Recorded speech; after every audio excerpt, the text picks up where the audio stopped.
Bismillah, mudah-mudahan tak mati-mati lagi.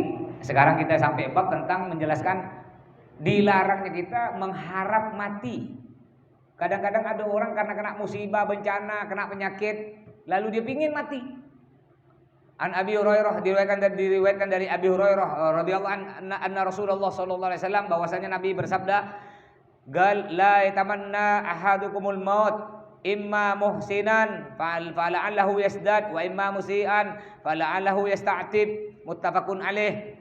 Yang artinya kata Nabi, dilarang kita ini untuk mengharapkan mati. Apabila kita orang baik, bisa jadi nanti kita akan bertambah baik.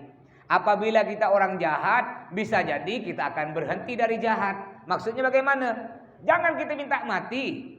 Siapa tahu nanti kalau kita, umpama kita nih udah bagus, karena kita ngelihat banyak corona tak habis-habis, ya karena kita ahli ibadah, ndak kuat kita melihat masjid ditutup, ndak kuat kita melihat sholat harus jaga jarak, akhirnya udah aku doa mudah-mudahan aku cepat mati ya Allah. Jangan doa gitu. Siapa tahu andaikan kita oleh Allah meninggal, kita umpamanya meninggal oleh Allah, dicabut betul, kan kita tidak bisa ibadah lagi. Tapi berdoalah untuk panjang umur, agar apa? Agar terus bertambah ibadah kita.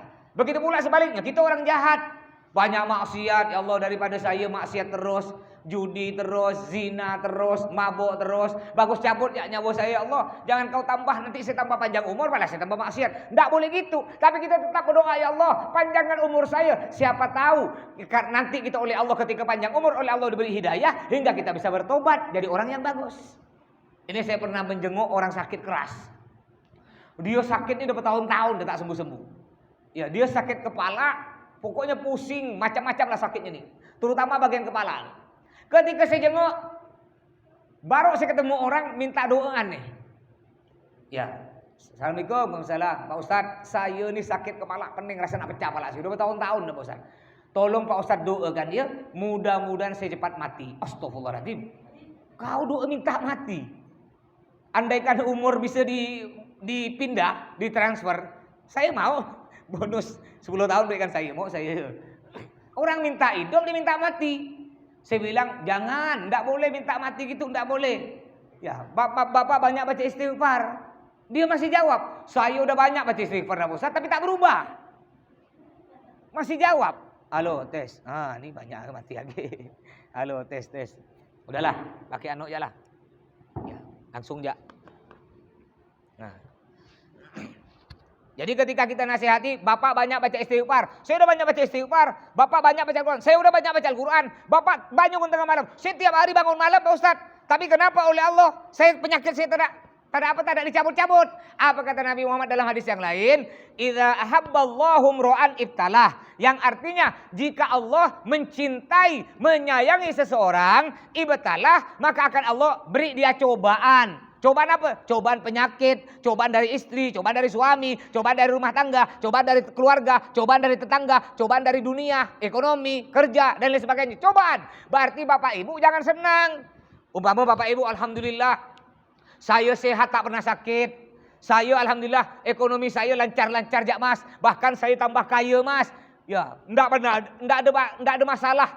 Keluarga saya lancar-lancar. Itu tandanya Allah tak sayang. Bukan tenang-tenang, ingat Fir'aun. Memangnya Allah sayang ke Fir'aun? Fir'aun tuh tak pernah sakit. Makanya dia berani ngaku Tuhan.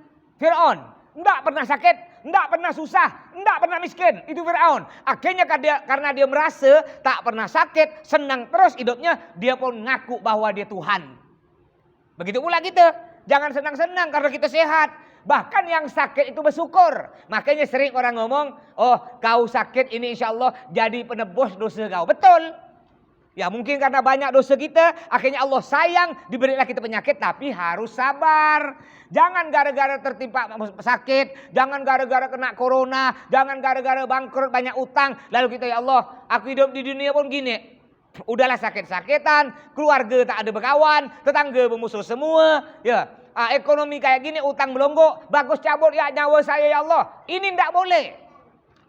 Kecuali ada satu sebab kata Nabi Muhammad. Nih dalam hadis yang lain Nabi bersabda, La yatamanna ahadukumul maut li dhurrin nazlabi. Fa in kana la budda fa'ilan falyaqul Allahumma ahyini ma kanatil hayatu khairan li wa tawaffani idza kanatil wafatu khairan li. Kata Nabi Muhammad dalam hadis yang lain, enggak boleh kita minta doa mati kecuali andaikan kita hidup lagi dia.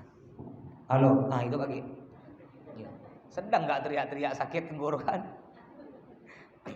Boleh Pak Bu, andaikan kita ya terlalu banyak musibah, masalah macam-macam, kita tak kuat. Andaikan kita tak mau, kita minta doa mati, bukan langsung doa mati. Kita doa aja gini kata Nabi, diajarkan oleh Nabi. Andaikan kita tak kuat, tapi lebih bagus tidak usah. Lebih bagus tidak usah doa ini. Tapi andaikan kita tak kuat, dah bingung dan ya, daripada terjadi bunuh diri, kita doa gini kata Nabi. Allahumma ahyini maka natil hayatu khairan li, ya Allah. Jika hidupku ini bagus, jika hidupku nambah ibadah, maka panjangkanlah umurku. Ya, jadi doanya gitu. Ya Allah, jika hidupku bermanfaat untuk dunia, bermanfaat untuk akhirat, panjangkan umurku ya Allah. Wa tawaffani idza kanatil wafatu khairan li. Tapi Allah, jika hidupku malah buat masalah, jika hidupku malah banyak maksiat, matikanlah aku. Doanya gitu, Pak. Jika hidupnya bermanfaat, panjangkan umur. Jika hidupku tidak ada manfaat, matikan. Ini boleh. Bukan langsung minta doa, mudah-mudahan mati. Ini saya pernah nih, saya jenguk orang sakit, ya gitu, ngeri, terkejut saya. Pak Ustadz doakan saya, apa doanya? Doakan Pak Ustadz, mudah-mudahan saya cepat mati. Bahkan saya pernah, ini suami kurang ajar nih. Pertama datang ke rumah saya curhat dia. Pak Ustadz saya punya bini, ngapa? Comel Pak Ustadz. Suka ngelawan saya Pak Ustadz. Pokok tak ada betul saya, salah terus. Saya dimaki-maki, pokok semua nama-nama hewan itu keluar dari mulut dia Pak Ustadz. Tak kuat saya Pak Ustadz. Saya nak bertanya Pak Ustadz, boleh tak saya doakan mudah-mudahan bini saya cepat mati? Astagfirullahaladzim, memang kau nak kawin lagi kau ni? Ini ada nih. Saya bilang, enggak boleh didoakan bini ente cepat mati. Ente doakan gini, ya Allah, panjangkan umur istri saya dan bukakan hatinya hingga menjadi istri yang solihah, tidak melawan pada suami. Itu doanya. Bukan doakan cepat mati, nanti kena bini nanti dibalas. Kau pun mudah-mudahan cepat mati. Baru tuh rasa. Ya. Jadi jangan kita mendoakan orang cepat mati, enggak boleh. Gimana Mas? Boleh enggak Mas? Kita doa kepada orang, ini kan banyak sekarang nih orang-orang zalim kepada habaib, zalim kepada ulama. Gitu doanya gimana Mas?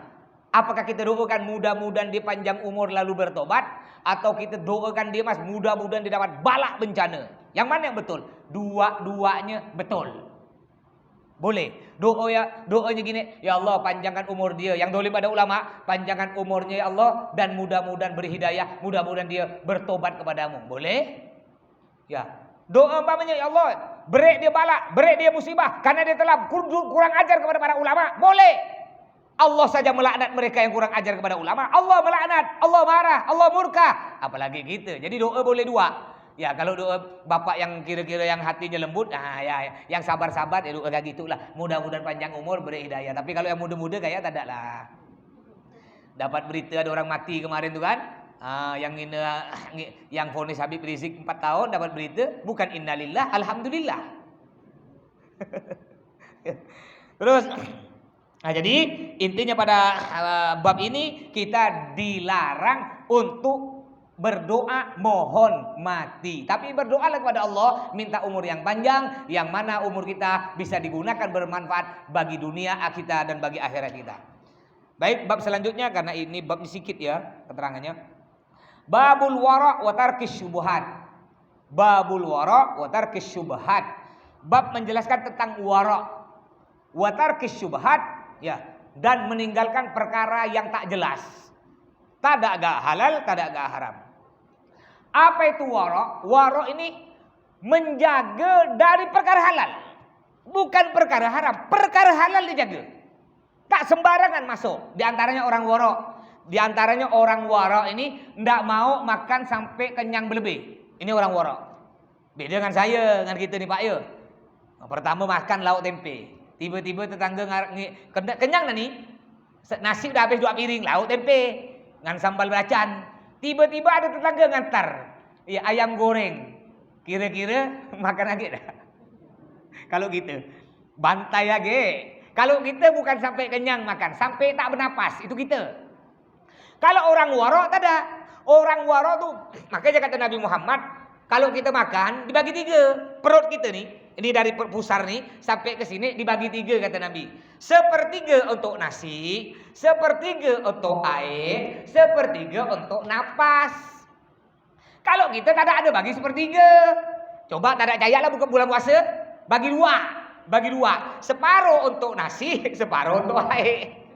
Akhirnya tak bisa napas, tak terawih. Makanya kenapa kita banyak sakit? Karena kita tak ikut Nabi.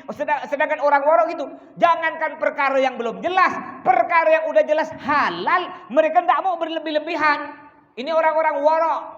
Sampai-sampai kalau orang warok, ya, ini ulama-ulama yang warok kelas tinggi nih, mereka tak mau makan di warung-warung. Di warung-warung di pinggir jalan, tak mau. Kenapa? Karena takut orang jualan tuh takutnya dia tak tahu najis. Ya, saya pernah kebetulan anak istri ngajak sekali-sekali lah bah makan di warung. Ayolah ngalah lah kita kan. Makan pecel jual ayam goreng dengan lele itu. Sekali saya ngelihat dia nganuk lele itu saya lihat. Ya. Karena saya ini agak gini juga kan. Betul tak dia nganuk lele? Rupanya tuh Pak Bu, ya Allah, najis tuh lelenya. Mau kita makan tak boleh najis. Dia pangkong tuh lele, pangkong kan pecah pala tuh. Lalu disembelih, keluar darah. Langsung dia siap baskom isi air. Dimasukkan tuh lele di air itu. Air yang tak ngalir, masukkan. Udah berapa ekor lele dah tuh dari tadi masukkan situ. Darah lele ada di situ, baru diberi bumbu, baru diceplut. Ini tak halal, najis. Kenapa? Bercampur dengan darah. Caranya bagaimana biar tak najis? Nah, ibu-ibu nih Bu ya, hati-hati yang basuh ikan tuh. Kenapa bapak sebagai suami solat ndak usyuk-usyuk Pak ya? Kenapa malah tidur tak nyenyak? Karena bisa jadi masuk barang yang kita tak tahu bahwa itu haram. Contohnya ibu kadang-kadang ikan tuh Bu ya, nyiyang ikan kembung ke ikan tongkol. Ibu cara nyucikan ikan tuh Bu, bukan di bak air di bak itu bukan. Silakan ibu di bak tersebut, di bak ibu buang darah-darahnya. Setelah itu ibu ikannya ambil, ibu cari bak yang bolong-bolong. Nah, apa katanya itu namanya itu? Apa namanya? Raga. Raga. Yang bolong-bolong ibu pindahkan ikan yang udah berdarah-darah, yang udah darahnya dibuang semua tuh di bak tadi, ibu pindah ke raga, bak bolong-bolong, ibu ngambil air, baru siram, itu baru suci. Boleh digoreng. Ini banyak orang tak tahu. Makanya kenapa solat kita ndak khusyuk? Kenapa kita kadang-kadang galau? Karena ini banyak barang-barang yang ndak jelas masuk badan kita. Sedangkan ulama-ulama yang warok, kenapa mereka banyak ulama-ulama warok ndak mau makan di luar?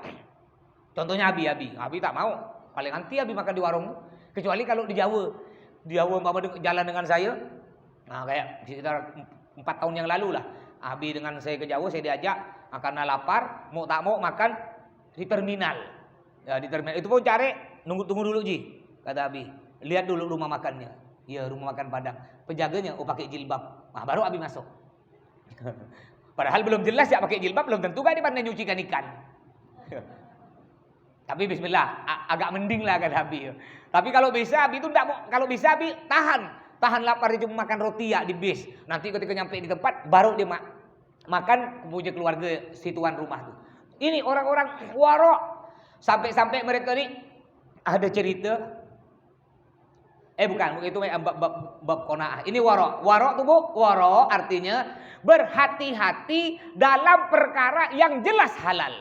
Jelas halal mereka tak ada lebih-lebih. Ini orang warok. Sedangkan syubhat, nah ini kan 2 bab, warok dengan syubhat. Syubhat itu apa? Syubhat itu perkara belum jelas halal, belum jelas haram, itu syubhat. Makanya Nabi di sini bersabda, anna Rasulullah Nabi bersabda di sini Anin Nu'man bin Bashir radhiyallahu anhu gal sami'tu Rasulullah sallallahu alaihi wasallam yaqul, saya mendengar Nabi bersabda, innal halala bayyinun, sesungguhnya perkara halal itu udah jelas. Apa itu perkara halal? Maksudnya perkara halal jelas. Contohnya daging sapi halal dah, ayam halal, telur halal, apalagi yang halal, semuanya nih halal nih. Ya buah-buahan halal, udah jelas. Barang halal itu jelas. Wal haram wa innal harama bayyinun, dan barang haram juga udah jelas. Contohnya babi haram, bipang haram enggak bipang? Haram, kecuali ada orang sana, orang luar negeri yang boleh kan kemarin tuh kan. Bipang ambawang kata boleh, kata itu ya. Tapi bipang haram. Udah jelas. Ya, bipang haram, babi, anjing haram, minuman keras haram. Udah jelas perkara yang haram. Wa bainahuma mustabihat la ya'lamuhunna katsirun minan nas. Sedangkan kalau ada barang yang belum jelas halal, belum jelas haram, itu namanya syubhat. Banyak orang tak tahu. Contoh barang syubhat. Ya, contoh. Bapak Ibu makan minum ada warung non muslim. Kalau muslim, insya Allah itu halal, jelas halal insya Allah. Tapi ini yang punya warung non muslim. Yang masak dia. Anggaplah bapak-bapak paling suka tuh warung-warung kopi itu. Kafe-kafe kan, pemiliknya non muslim. Ya, bapak beli kopi. Ini yang kita makan minum bisa jadi itu syubhat. Kenapa? Memang kopinya halal, bukan najis. Kopinya halal, suci. Gulanya halal, gelasnya suci. Aslinya suci. Tapi apakah bapak bisa memastikan sebelum dia ke warung tak megang anjing? Ayo. Kan banyak kan? Ini orang non muslim. Dia sebelum ke warung masih megang anjing. Udah itu dia makan yang haram, makan babi umpamanya. Sedangkan tangannya cuma dibasuh pakai air, pakai sabun. Enggak dibasuh secara Islam. Enggak dibasuh 7 kali. Salah satunya pakai tanah. Dia prosesnya enggak gitu. Makanya barang yang kita makan itu bisa dikatakan syubhat. Apa itu syubhat? Enggak jelas halal dengan haram. Makanya bapak kalau nak ngopi yang muda-muda di kafe-kafe itu, carilah kafe yang muslim biar jelas halalnya, biar jelas sucinya. Memang kadang-kadang bukan punya orang Islam ini rasanya lebih nikmat biasa saya. Rasanya lebih nikmat. Ya mungkin karena ngandung najis-najis itu nikmat, ditambah kena setan lagi, tambah nikmat dia. Syubhat, apalagi syubhat? Biasa paling suka bapak ibu nih, ketika jalan pakai motor tiba-tiba ada duit 40.000 tengah jalan. Diambil apa tak ada kira-kira? Rezeki kan? Rezeki lah 40.000. Ini duit ini syubhat. Belum jelas halal dengan haram. Bisa jadi duit itu halal. Bisa jadi ada orang memang sengaja ngebuang duit itu. Pokok siapa yang nemukan aku halal lah, lemparkan. Saking kayanya dia kan, lemparkan 20 butik, terbangkan, dah halal. Bisa jadi halal, tapi bisa jadi haram. Bisa jadi ada orang ketika dia narik dompet terjatuh sebuti. Makanya itu disebut perkara syubhat, enggak jelas halal dengan haram. Termasuk juga pegawai negeri. Mohon maaf, ya, yang istrinya atau suaminya atau anaknya atau keluarganya yang jadi pegawai negeri. Kenapa saya katakan gajinya syubhat? Gaji pegawai negeri itu saya katakan syubhat, itu kan bercampur. Pajak beras masuk tak? Ada pajak beras halal, pajak beras halal. Pajak bensin halal. Apalagi yang kena pajak kita nih? Bangun rumah kena pajak kan? Pajak semua. Ya, beli makanan sekarang pajak halal. Pajak masuk ke pemerintah. Ada lagi pajak dari haram. Babi ada tak pajaknya? Ada kan? Minuman keras. Minuman keras diperbolehkan tak jual minuman keras? Ditangkap apa tak? Enggak, di GM banyak. Saya pernah rasa nasi tombok tu ya. Jadi ketika saya beli di GM, ada orang pakai songkok warna hitam. Ya, saya lihat dia apa yang dibeli nih. Dia noleh-noleh, pertama lihat saya. Agak malu-malu. Saya tahu dia bukan orang sini. Ya, dia bukan asli kelahiran sini, pendatang, cuma numpang di rumah keluarganya. Pakai songkok hitam berdua. Rupanya ngambil bir. Pada waktu itu malam tahun baru, lama dah, ada sekitar 5-6 tahun yang lalu. Ngambil bir yang di GM tuh, ngambil. Ya Allah, pakai songkok beli bir, rasa aku tombok dia nih. Lalu ketika dia keluar, ya saya ikutkan. Orang mana? Mas, dia ni tak kenal saya. Orang mana? Dia belok ke kiri. Pokok daerah gang-gang tak jauh dari masjid. Saya tahu, rupanya bukan orang sini. Kalau orang sini pasti tak berani. Kalau orang asli lahir sini, ya berani saya nak ngomelkan dia. Ya. Umpama abangnya budak-budak sini nih ya. Saya kuping pun saya berani gak. Ya. Ini bukan orang sini. Nah, jadi kayak pajak bir ada pajaknya. Pajak bir, pajak babi, pajak anjing, pajak diskotik, pajak tempat pijat, pajak tempat pelacuran. Pajak yang halal tadi masuk ke pemerintah, ditambah pajak yang haram masuk, bercampur, digajikanlah kepada para pegawai-pegawai negeri. Memangnya gaji pegawai negeri dipisah tak kira-kira? Kenapa pemerintah dipisah? Oh, ini khusus pegawai negeri yang muslim, ini gaji dari pajak beras. Yang bukan orang Islam, gaji dari pajak bir. Ada tak gitu kira-kira? Enggak ada, bercampur tak? Bercampur. Itu namanya, itu contoh barang syubhat. Enggak jelas halal dengan haram. Makanya para ulama jangankan yang syubhat, yang enggak jelas halal haram, yang jelas halal mereka berhati-hati. Suatu hari di sini diceritakan Sayyidina Abu Bakar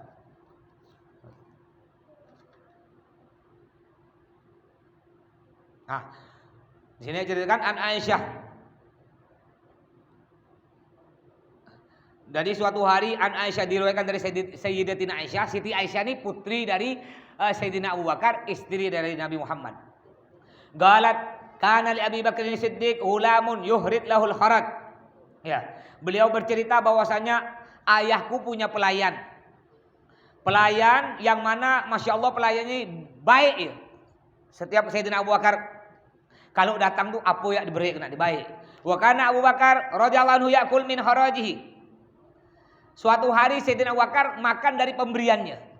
Pemberian yang diberi oleh siapa? Pelayannya ini.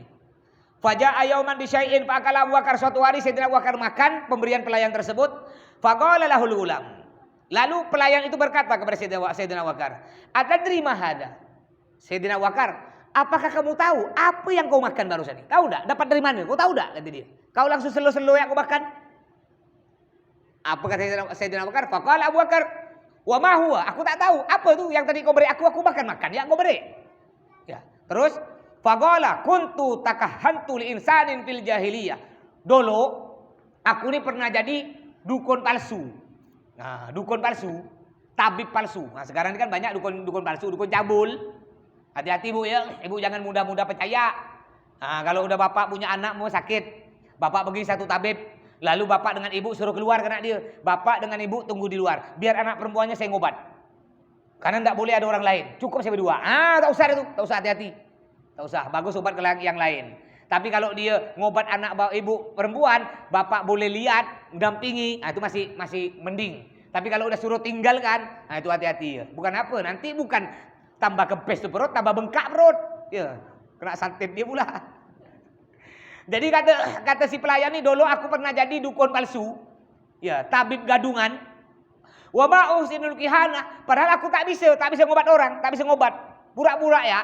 Yang penting aku cek zaman sekarang pakai dokter apa ya, kalau pakai imamah, model-model kiai, biar orang datang nanti minta obat, minta air doa. Padahal dia sebenarnya bukan. Pura-pura ya. Ya. Illa anni hadatuhu falakiyani fa'atani lidzalika. Lalu datang ada orang ini datang padaku. Suatu hari ada orang datang padaku.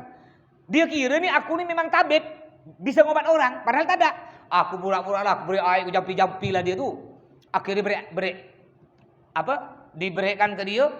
Ya, balik dia ke rumah. Aku tak tahu beritanya. Apakah dia sembuh apa tak ada. Lama kemarin aku ketemu dia. Diberi aku makanan. Makanan untuk kau makanan. Karena kau dulu pernah beri aku obat. Aku beri air doa kata dia. Untuk kau. Makanan itulah ku berikan ke kau Sayyidina Bakar. Sayyidina Bakar langsung Bapak Ibu. Karena ini makanan nih termasuk syubhat, enggak jelas halal atau haram. Karena kan ini nipu kan, bukan ditabib, tabib palsu. Akhirnya karena udah terlanjur dimakan, langsung saya makan apa yang dilakukan oleh beliau masukkan jarinya ke dalam, dikorek-korek sampai muntah, dikorek sampai habis. Takut apa? Takut barang yang ada di perut beliau tuh barang haram. Ini orang-orang Masya Allah, ini orang-orang yang wara. Kalau kita kira-kira, zaman dulu kan biasa orang-orang jual, kita tidak tahu tuh kadang-kadang ada orang jual babi pakai yang punya tok. Kan dulu masih banyak belum tahu, ada budak biasa makan, tidak tahu kan? Gimana? Apakah wajib kita korek? Tidak. Ya, tidak. Umpama dia terlanjur masuk ke dalam, apakah wajib kita korek? Kita korek dulu, korek. Tapi andai kita korek tidak keluar dan bahaya, andai kita korek kita muntah, bahkan bisa nyakitkan dada kita, nyakitkan perut kita, tidak wajib kita korek. Andaikan berbahaya. Tapi kalau tidak bahaya kita wajib korek. Biar keluar dari barang-barang yang haram yang ada di perut kita. Makanya ayo berhati-hatilah terhadap barang-barang yang syubhat, yang tidak jelas halal, yang tidak jelas haram. Mudah-mudahan oleh Allah kita dilindungi dari perkara-perkara yang syubhat, apalagi perkara-perkara yang haram. Amin ya rabbal alamin. Baik, sebelum saya lanjutkan, mungkin ada pertanyaan dari Bapak Ibu sekalian, silakan. Kalau tidak ada kita lanjutkan. Mungkin ada pertanyaan bebas tentang bab ini atau bab yang lain. Ada?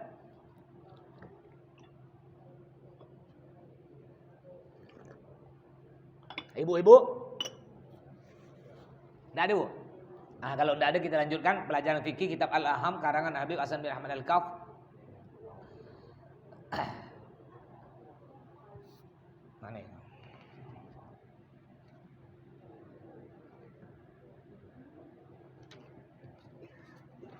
Nah, kita masih membahas tentang bab menjelaskan tentang yang perkara-perkara yang membatalkan sholat. Kemarin udah kita jelaskan tentang berbicara. Udah, berbicara yang membatalkan sholat. Masih ingat tak Bapak Ibu? Berapa kalimat? Masih ingat tak malam sholat? Yang batalkan sholat kalau tidak sengaja berapa kalimat? 6, masih ingat ibu-ibu. Terus, yang kedua yang batalkan sholat bergerak. Bergerak berapa kali yang membatalkan sholat? Masih ingat tak? 1 kali batal tak? 2 kali? 3 kali? Ah, bagus masih ingat. Terus yang ketiga yang kita akan bahas pada malam ini, perkara yang batalkan sholat. Ats-tsalis yang ketiga al-aklu, makan. Makan kalau sengaja ya udah pasti batal. Kalau tak sengaja Mas, batal tak? Kalau tak sengaja enggak batal. Selama makanan tersebut enggak lebih besar dari sim-sim. Sim-sim itu wijen. Tahu wijen tak? Yang kayak jerawat yang ada di onde-onde. Nah, contohnya umpama bapak atau ibu ngopi nih, minum kopi. Udah minum kopi, kumur-kumur, udah selesai kumur-kumur, lalu sholat. Allahu Akbar. Kadang-kadang tuh kan masih ada sisa butiran kopi kecil-kecil, kan lebih kecil dari wijen tuh kan. Maksud kita pengen kita buang gini. Ketika kita gini mau buang, rupanya tak sengaja telajak termasuk, tak sengaja, enggak batal. Kenapa enggak batal? Pertama enggak sengaja, yang kedua benda yang tak sengaja masuk tuh lebih kecil dari wijen. Tapi kalau benda yang masuk lebih besar dari wijen, walaupun tak sengaja, telajak, termasuk, tetap batal. Contohnya nasi. Nasi sebutik, butir nasi itu nasi sebutik, kan besar tuh. Jangankan sebutik, separuh ya masih lebih besar dari biji wijen. Tak sengaja tetap batal. Jadi yang tidak batal Bapak Ibu, tidak batal kita makan dalam sholat jika makannya tidak sengaja. Yang kedua, dan barang yang masuk ke dalam perut kita ini, ke mulut kita, masuk dalam perut ini tidak lebih besar dari wijen. Bahasa Arabnya sim-sim. Yang keempat yang batalkan sholat nomor 4, tarku ruknin min arkanis sholat. Meninggalkan satu rukun dari rukun-rukun sholat. Contoh, diantaranya rukun, kita sholat tidak baca Fatihah. Ya, tidak baca Fatihah, tidak sah sholat kita. Gimana Mas kalau tidak sengaja Mas? Tidak sengaja. Contoh gampangnya gini, sholat maghrib tadi kan, sholat maghrib kan 3 rakaat. Tapi kita sholat cuma 2 rakaat. Assalamualaikum, perasaan kita 3. Assalamualaikum warahmatullahi. Assalamualaikum warahmatullahi. Tapi ada kawan kita di belakang, dia melihat kita di sholat 2. Ketika nak break tahu, dia dapat telepon. Mama gampangnya Memet nih. Memet, saya jadi imam. Saya sholat maghrib 2 rakaat. Assalamualaikum warahmatullahi. Assalamualaikum warahmatullahi. Yang lain diam. Ya, enggak ada beritahu. Subhanallah, enggak ada beritahu. Memet tahu. Ya, bahwa saya ini cuma 2 rakaat. Cuma ketika Memet mau bilang, ada telepon. Memet angkat. Oh iya, langsung Memet keluar, pergi ke kawan yang telepon. Sampai setelah sholat Isya jam 8 malam, Memet baru bilang, Mas, tadi itu Mas maghrib, Mas tuh sholat cuma 2 rakaat. Gimana hukumnya? Enggak sah. Makmumnya, semua makmumnya enggak sah. Wajib diqadha, wajib diganti. Kenapa? Karena meninggalkan satu rukun. Meninggalkan satu rukun sengaja atau enggak sengaja, hukumnya enggak sah sholatnya. Cuma bedanya kalau sengaja batal dan dosa, kalau enggak sengaja batal dan enggak dosa. Namanya enggak sengaja. Contoh aja tadi, Tadi umpamanya, ini kalau kurang ya, kurang satu rukun. Sholat maghrib 3 cuma dilakukan 2, ini batal. Kalau lebih, sholat maghrib 3 dilakukan 30. Saking ngayal ya. Allahu Akbar. Dapat 3 rakaat berdiri lagi. Dapat 3 berdiri lagi. Perasaan dia ini belum.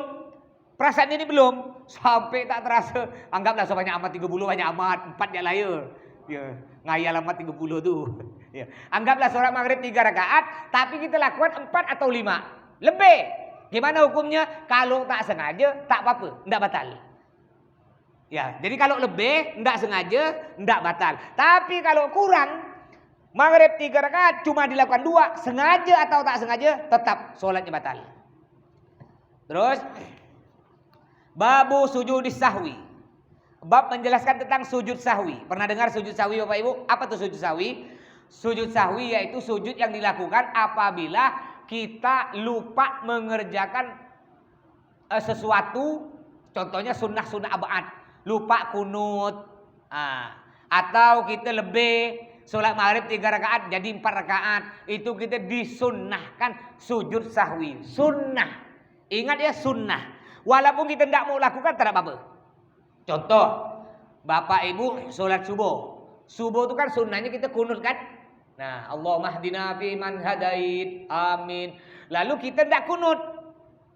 Nanti ketika kita terakhir, tasyahud terakhir, ya sampai terakhir, ya muqallibal qulub, tsabbit qalbi ala dinika wa ala taatik. Sunnahnya jangan assalamualaikum, kita sujud 2 kali. Sujud 2 kali itulah dinamakan sujud sahwi. Kalau kita tidak mau, tidak apa-apa. Wah, aku tidak mau sujud sahwi, mau assalamualaikum ya langsung. Assalamualaikum warahmatullahi wabarakatuh. Tidak apa-apa, cuma pahala solat kita berkurang karena kita meninggalkan sunnah. Hukmuhu sunnatun. Hukum sujud sahwi hukumnya sunnah. Mahalluhu ba'da tasyahudil akhir. Tempatnya kapan kita melakukan sujud sahwi? Setelah tasyahud terakhir, wa qablas salam, dan sebelum mengucapkan salam. Jadi tempatnya tasyahud terakhir kan? Apa tasyahud terakhir? Ya muqallibal qulub, tsabbit qalbi ala dinika wa ala taatik. Sebelum assalamualaikum kita sujud 2 kali. Sujud biasa. Allahu Akbar sujud. Bacanya bukan subhana rabbiyal a'la wa bihamdi, bukan. Bacanya siapa yang hafal? Subhana man la yanamu wa la yashu, atau subhana man la yashu wa la yanamu. Enggak hafal Mas? Ya udah, kalau enggak hafal baca ya lah. Subhana rabbiyal a'la wa bihamdi. Enggak hafal Mas?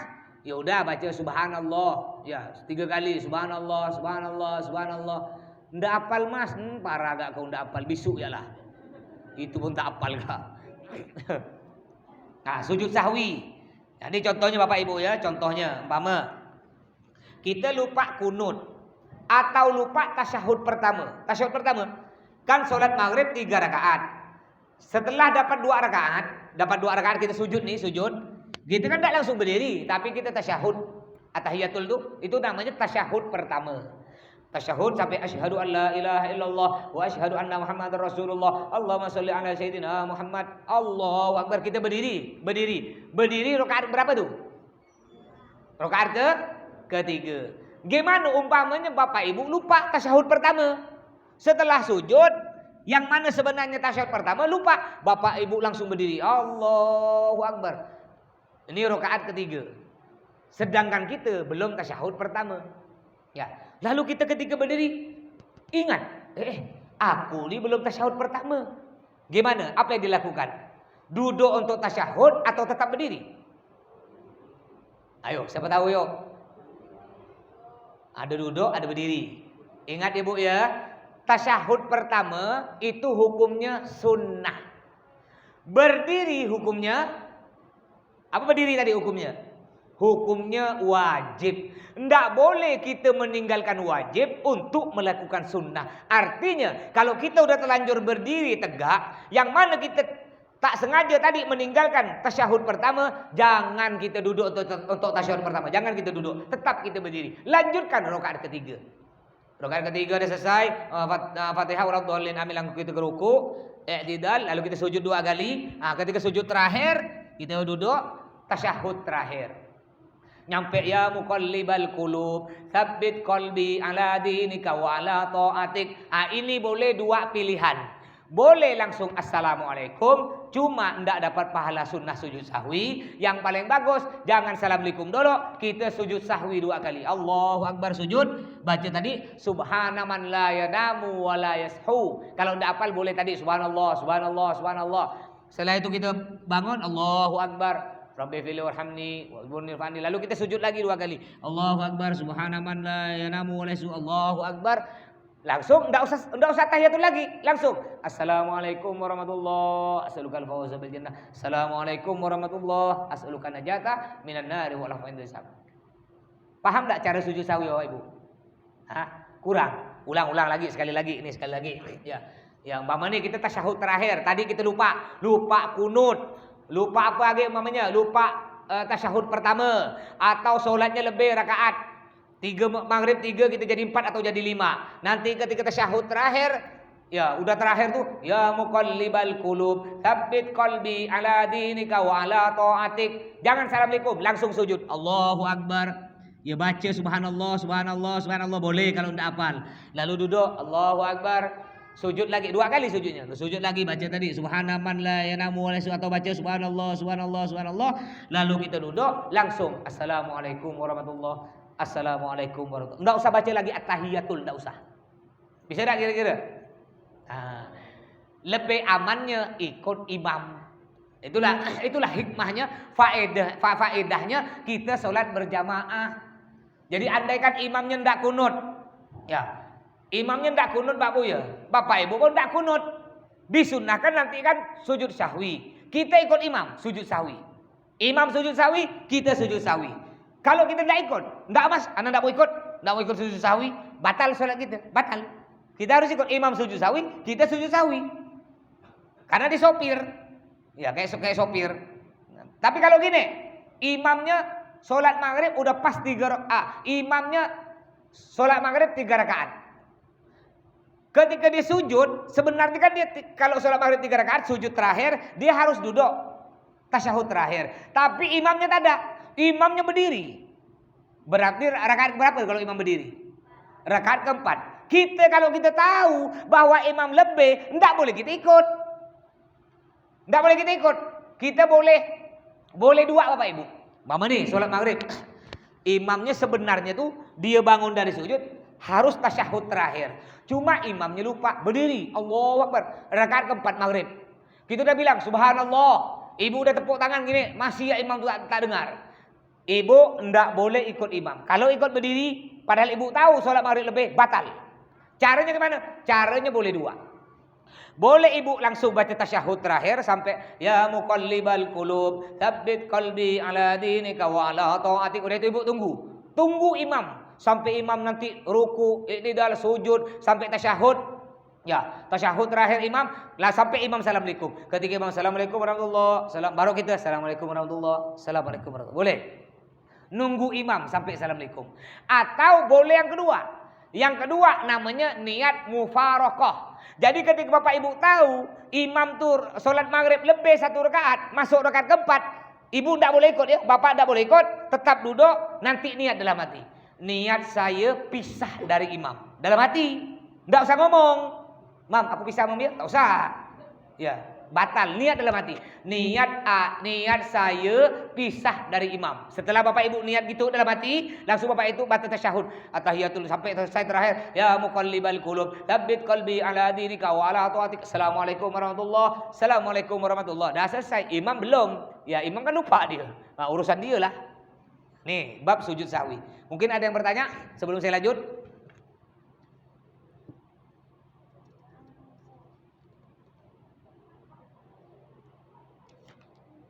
Ini lagi enggak ada tanya. Kalau enggak ada, nih, ini lagi nih. Banyak orang tak tahu. Sujud syukur. Pernah enggak sujud syukur? Pernah nonton enggak bola? Yang muda-muda biasa nonton bola enggak? Kalau menang langsung sujud kan? Itu banyak bodoh bala. Sujud itu salah. Sujud syukur tuh Bapak Ibu sama dengan sholat syaratnya. Kadang-kadang udah menang, gol kata dia. Langsung tak mana kiblat tak ada langsung sujud. Satu ngikut, semua ngikut bodoh.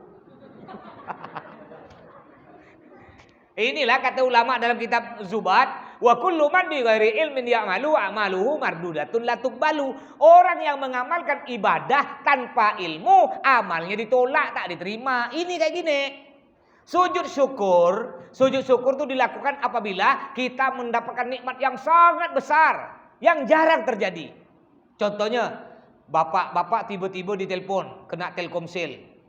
Ya, atau di WA, selamat, nomor bapak dapat mobil Alphard seharga 1 miliar. Bapak tak percaya, bual ya. Kan biasa banyak bual kan.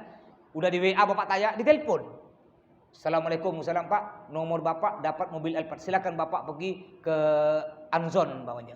Benarlah, benar pak. Pergi dengan istri. Sekali pergi betul-betul bapak dapat mobil Alphard. Ya. Bukan Al-Fatihah pak, Alphard, mobil Alphard. Tahu enggak mobil Alphard pak? Alphard tuh 1 miliar lebih. Ya. Akhirnya bapak dapat ini, lalu bapak disunnahkan sujud syukur. Sujud bersyukur atas nikmat yang Allah berikan. Jadi sujud syukur bapak ibu dilakukan pada nikmat yang jarang kita terjadi. Dan nikmat tersebut sangat besar. Bukan sehari-hari. Ada orang yang tak paham. Sujud syukur tiap hari. Ngapa kau sujud syukur tiap hari? Alhamdulillah aku sekarang diberi sehat. Tak ada. Sujud syukur bukan tiap hari. Contoh aja sujud syukur mama bapak ibu sakit lama sakit. Sakit 2 minggu kena corona. Penciuman hilang. Ya kayak kemarin ada saya dapat WA dari kawan, ada ibu-ibu katanya penciumannya hilang. Ketika dia masak Indomie, ketika dia makan Indomie tak ada rasa. Ketika dia entek-entek rupanya bumbunya pun tak ada dimasukkan. Bukan kena corona. Umpama bapak ibu mudah-mudahan diselamatkan dari corona dan fitnah corona nih. Corona tak ada bahaya, amat yang bahaya di fitnah. Dia kata kiai dari Madura, corona tak bahaya, yang bahaya colok nah. Ya, colok tak mulutnya nih yang bahaya nih. Ya. Umpama ada bapak ibu kena corona 2 minggu, udah akhirnya hidup sehat sembuh. Itu baru kita sujud syukur. Bukan tiap hari. Kadang-kadang ada orang tak tahu. Saya pernah nanya. Saya lihat perhatikan orang yang hampir tiap hari sujud syukur. Santri. Nanti sujud syukur. Aku tanya, apa itu sujud syukur? Alhamdulillah mas, saya masih dijadikan orang Islam, masih sehat. Ada. Sujud syukur itu bukan tiap hari. Ingat ya, sujud syukur dilakukan apabila kita mendapat nikmat yang besar, yang mana nikmat tersebut jarang terjadi. Contohnya sakit lama tiba-tiba sehat, atau dapat dapat rezeki tiba-tiba bapak ibu ada orang tak kenal apa, ibu tengah jalan langsung break 1 juta. Sujud syukur. Kalau 10.000 jangan. 10.000 sujud syukur. Lalu syarat sujud syukur bagaimana? Syarat sujud syukur sama dengan sholat. Apa diantaranya syaratnya? Sujud syukur wajib punya wudu. Pemain bola mana wudu kali dia tu?